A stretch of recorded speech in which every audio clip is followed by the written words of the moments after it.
Welcome to this episode of Chatting with Staxx. I'm your host, Bill Staxx, and today I got popcorn. The true way to get that done is to start at the head first. I mean, without the people in power, getting behind something like this, it would never happen, and it probably won't ever happen. And who knows if it could even happen. But I know I got mixed emotions, man.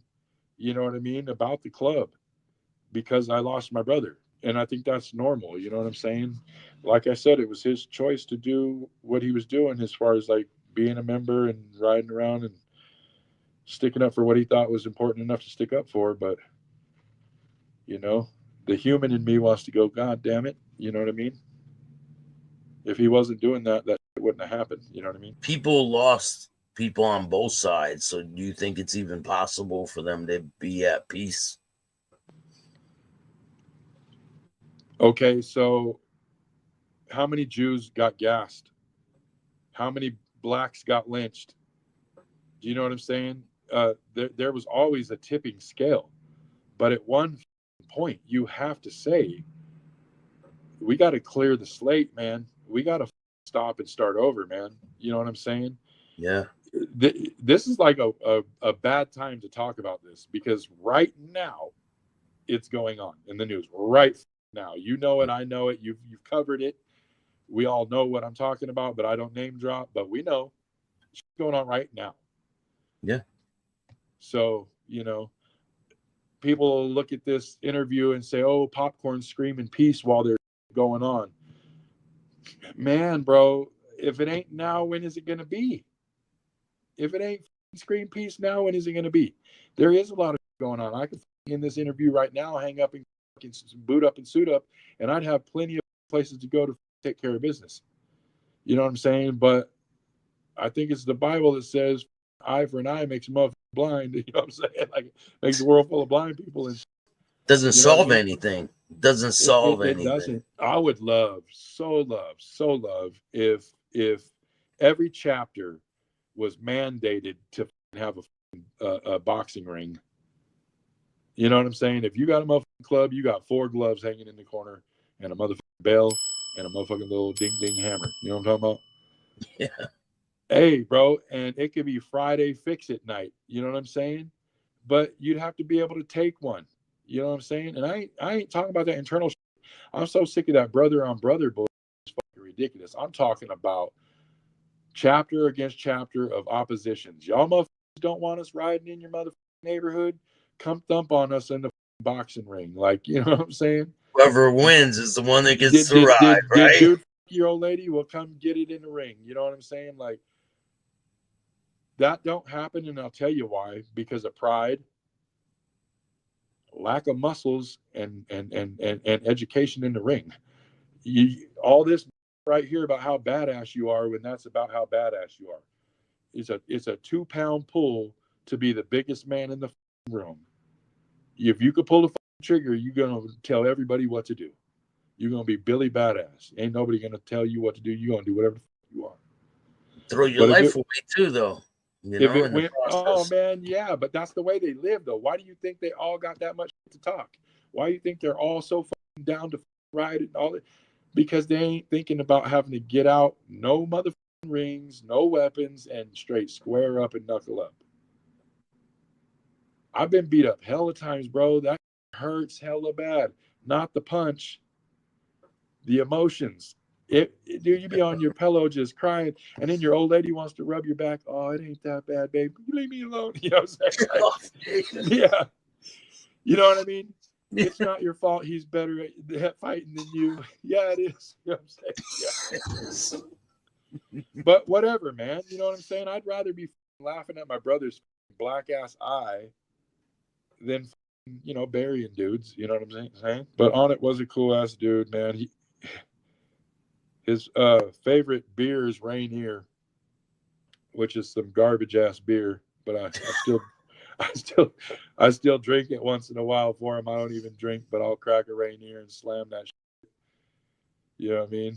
I got a bunch of cans in my yard because I'll fucking throw them out in the yard. Just a little memory of them. But that ain't no way to celebrate a dude when you could get on a bike and ride around with him. You know what I mean? I'd much rather eat one of his breakfasts again, or watch him kick some dude out of the pack, or have him ride me home in the rain. You know what I'm saying? The dude was a little weird. He had a little eccentric side because, you know, we're one percenters, man. You know what I'm saying? And he comes in the goddamn clubhouse drinking Dutch Brothers coffee. You know what I'm saying? What the fuck are you doing, man? So he leaves a little cup in our clubhouse, says one percenters drink Dutch Bros. You know? So Tell me about this.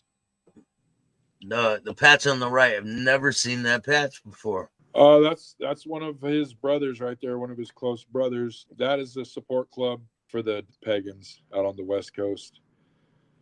Yeah. It looks almost identical. I'm truly not aware of what's going on with them, if they've been dissolved or if they're still going. I just don't have any, I don't know. Yeah, I've never seen that patch before. Never even heard of the club. Yeah. No, the West Coast is kind of like it's the West Coast, you know what I'm saying? So total different animal, right? Yeah, and as far as like that patch, you know what I mean? Things were before me, you know what I mean? It's not like I was there from day one on the West Coast either, you know what I'm saying? I don't really like to elaborate on that I'm not educated on, because how fast can you find yourself looking like an idiot, you know what I mean? Yeah. I tried not to do that. So if I try to look vague on it, it's just because I don't know what the fuck I'm talking about, and I don't want to enlighten anybody with the wrong information, you know what I mean? So I did a show with Pee Wee a couple days ago, and we were talking about legendary people who were a part of the club or that he's met. Is there any people that you met that really stand out in your mind? Yeah, I mean, you know, I've met the uppers, you know what I'm saying? Everybody gets that opportunity, you know what I'm saying? I don't name drop, so that's not going to be an easy thing to talk about, but you know what I mean? I'll say this right here, and if he's watching, how's it going, sir? Salute. And you'll know who you are because of the meeting that we had. It was a party, and he took a minute to share some words with us. And what he said was, "Don't ever feel too small to come talk to me. You know, if you ever feel the need to reach out and have some sort of discussion with me, understand that that's absolutely possible. I'm a pagan like you're a pagan. We're all pagans, you know what I'm saying?" And he was just trying to convey that he is a leader, but you know, he's only a leader because he's leading men, and he wants, you know, men to be accountable and held as men, even by their own standard. You know what I'm saying? So don't feel lesser, or, you know, just don't feel lesser of a man. And I think that was a good little piece of information to share with people, because the person who said that was Pink. He was up there. You know what I mean? Yeah. So those are good words to hear. You know what I mean? As far as people that I've met, man, oh man, I wish I name dropped, because there's a couple guys that I'd love to bring up. But hey brother, you gave me my Omerta patch. Okay, I love you. I'll always love you. You know exactly who you are. I love you to death, man. You're a cool dude. This guy, when he met me, he's an East Coast brother. He came out to the West. You know, he had some business out there, and he kind of doing his little watching people or whatever. And he comes up to me, says, "I think you're the one that needs this," and he gives me the Omerta patch. You know, and you know what that is. You know Of what I mean? course. Yeah. So I just, you know, I thought it was fitting, and I really appreciated it. You know, there's another special brother out there that really means a lot to me. You know who you are as well. He took a little break for a minute, and this guy is exactly like the story I was telling you earlier about when you measure a man and you know you're around greatness. This is that man. Okay. This man, he took a break. I'm trying to be vague enough. He took a break for a while, and there was some buzz around his name.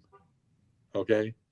And when the buzz was around his name, it was someone does undesirable, you know what I mean? Not horrible, not no weirdo shit. Just in the club, we kind of pay attention to things like this. I admire righteous men.